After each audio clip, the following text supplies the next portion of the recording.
and you guys should listen to this because I know what I'm talking about. If you happen to be creative, if you're a songwriter or another kind of musician or an artist or any of the other number of things that you might be, find a way to make money and then practice your craft on the side, because you'll starve to death otherwise. Now, for some of you that won't be true, but it's a tiny minority. Your best bet is to find a job that will keep body and soul together and parse off some time that you can pursue your creative thing, because then, well, as a long-term strategy, a medium to long-term strategy, it's a better one. You know, you hear very frequently people say things like everyone's creative. It's like, that's wrong, okay? It's wrong. It's just as wrong as saying that everyone's extroverted. First of all, you have to be pretty damn smart to be creative, because otherwise you're just going to get to where other people have already got, and that's not creative by definition. So being fast and being out there at the front of things really makes a difference. And then you also have to have these divergent thinking capabilities, and that's part of your trait structure. And creative people are really different than non-creative people.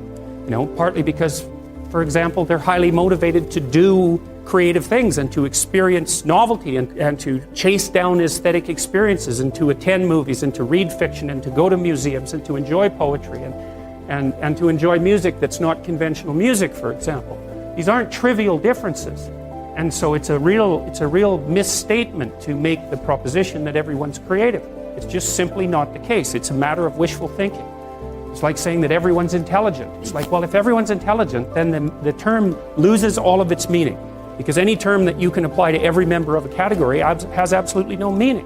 You know, the other thing you want to be thinking about here is that don't be thinking that creativity is such a good thing. It's a high-risk, high-return strategy.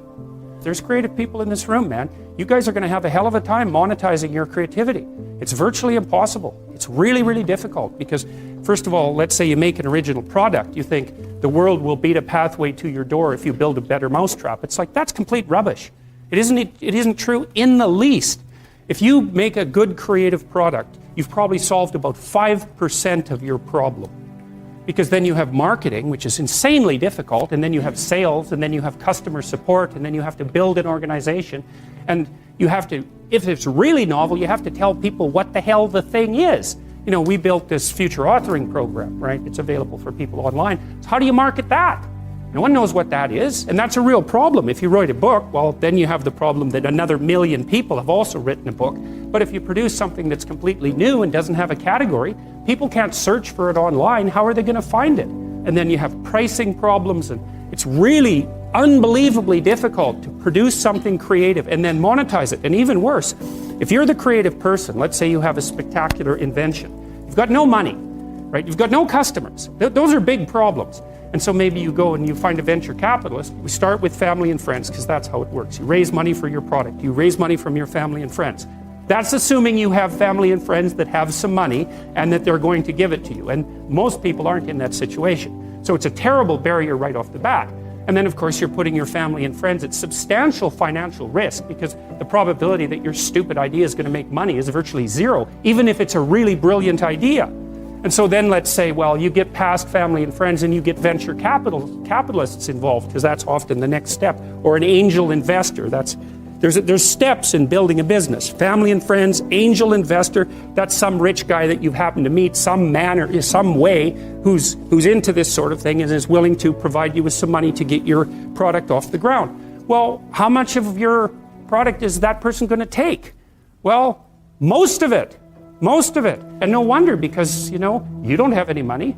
How are you going to bargain for control over your product? He'll just say, well, do you want the money or not? And if your answer is no, then he'll go and do something else with his money. It's not like there's no shortage of things that you can do with your money. There's a million things you can do with it. So you're not in a great bargaining position.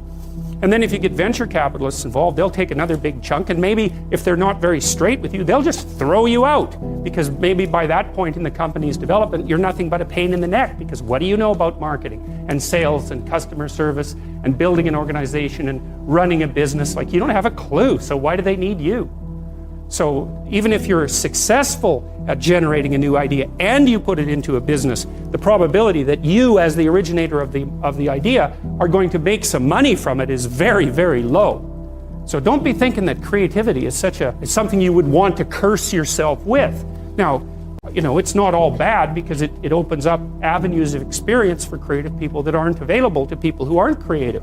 But it definitely is a high risk, high return strategy. You know, so the overwhelming probability is that you will fail. But a small proportion of creative people succeed spectacularly. And so it's like a lottery in some sense. You're probably going to lose. But if you don't lose, you could win big. And that keeps a lot of creative people going. But also they don't really have much choice in it, because if you're a creative person, you're like a fruit tree that's bearing fruit. So you don't really have, you can suppress it, but it's very bad for you. You know, the creative people I've worked with is if they're not creative, they're miserable, so they have to do it. But and you know, there's real joy and pleasure in it, and psychological utility, but that doesn't necessarily mean that it's an intelligent, it's certainly not a conservative strategy for moving forward through life. What does it mean to think creatively?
It's something like this. You imagine that I tossed you out an idea, and there's some probability that when I tossed you that idea, that will trigger off other ideas in your imagination. So you could think about it as a threshold issue. If you're not very creative, I'll throw you an idea, and hardly any other ideas will be triggered, and the ones that will be triggered are going to be very closely associated with that initial idea. So let's say I tossed each of you an idea, and I asked you to tell me the first thing that comes to mind. Okay, so what we would see first is that the first thing that comes to mind, in all likelihood, would be shared by many of you. Okay, so then you could think about that as a common response, right? And so that's a less creative response. And then there'll be some things that come to mind for you that are so idiosyncratic that you're the only person that thinks it and no one can understand it.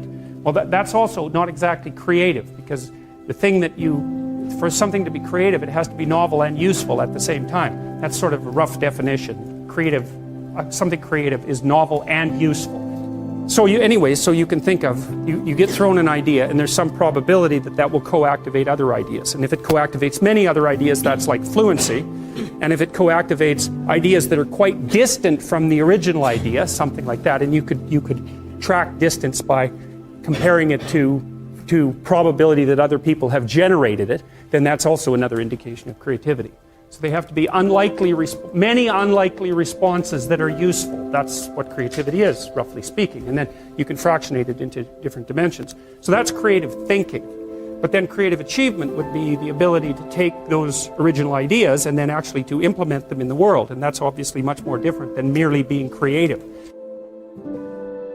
Imagine what happens when you play Monopoly. What happens? Everybody has the same amount of money to begin with, right? So then you start playing. It's basically a random game. Well, some people start to win a bit, and some people start to lose a bit. And then if you win, the probability that you'll keep...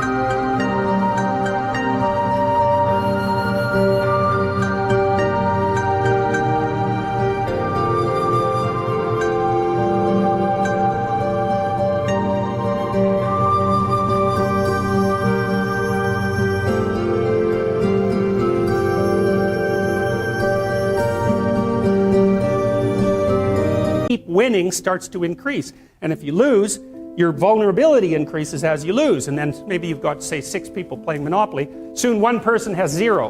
What happens when they have 0? They're out of the game. So 0 is a weird number, because when you hit 0, you're out of the game. So then if you keep playing, people start to stack up at 0, right? What happens at the end of the game? One person has all the property and all the money, and everyone else has none. Right, that's what happens if you play an iterated trading game to its final conclusion. It's not a consequence necessarily of structural inequality. It's built into the system at a deeper level than that. So, you know, people talk about all the time about how unfair it is that the 1% of the population has the vast amount of the money, and 1% of the 1% has most of that money, and 1% of the 1% of the 1% has most of that money. It's an inevitable conclusion of iterated trading games, and we don't know how to fight it. We don't know how to take from the people who have and move it to the bottom without it instantly moving back up to the top. Different people maybe, but still back up to the top. Because even the 1% churns a lot. Like, I think you have a 10% chance, if I remember correctly, you have a 10% chance of being in the top 1% for at least 1 year of your life, and a 40% chance of being in the top 10% for at least 1 year in your life. That's in Canada and the US. It's less so in Europe. So there's a fair bit of churning at the top end. It's not the same people all the time who have the money, but it is a tiny fraction of the people all the time who have all the money.